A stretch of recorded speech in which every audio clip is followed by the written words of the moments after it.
या देशाचा इतिहास दुसरा तिसरा काहीही नसून बौद्ध आणि ब्राह्मणवादातील जीवघेणा संघर्ष आहे. डॉक्टर बाबासाहेब आंबेडकर. या जीवघेण्या संघर्षात ब्राह्मण सतत जेव्हा जेव्हा आपल्या जीवावर येते तेव्हा तेव्हा शेपूट घालून घेतो आणि आम्ही तुमच्यामधील आहोत हे दाखविण्याचा प्रयत्न करत असतो.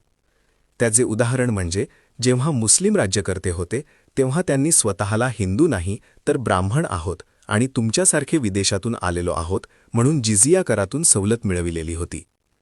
त्यानंतर शिवाजी महाराजांनी स्थापन केलेल्या हिंदवी स्वराज्यात घुसून पेशवाई निर्माण केली आणि स्वराज्य संपविले. त्यानंतर इंग्रजी राजवटीत आम्ही देशाच्या स्वातंत्र्यलढ्यात सहभागी नाही म्हणून पेन्शन मिळविणारे आता यज्ञात गायी कापून खाल्ले आता गोमाताची पूजा करत आहेत. स्वातंत्र्यलढ्यात कवडीचा सहभाग नसताना भारत मातेची पूजा करत आहेत.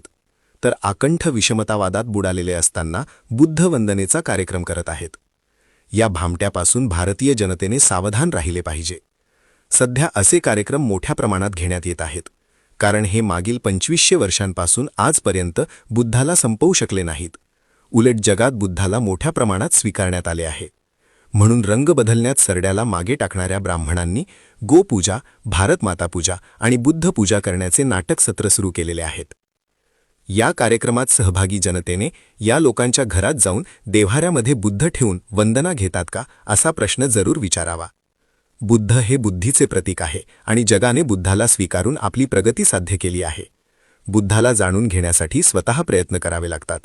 बुद्धाला प्रसन्न करण्यासाठी कुठल्याही पूजेची, बळीची, भक्तीची, दलालांची, पुजाऱ्याची गरज नसते. त्यासाठी बुद्धाला आपल्या आचरणातून स्वीकारायचे असते. भारतातील सर्व जनतेला बुद्ध हेच मार्ग दाखवू शकतात. म्हणून चलो बुद्ध की ओर.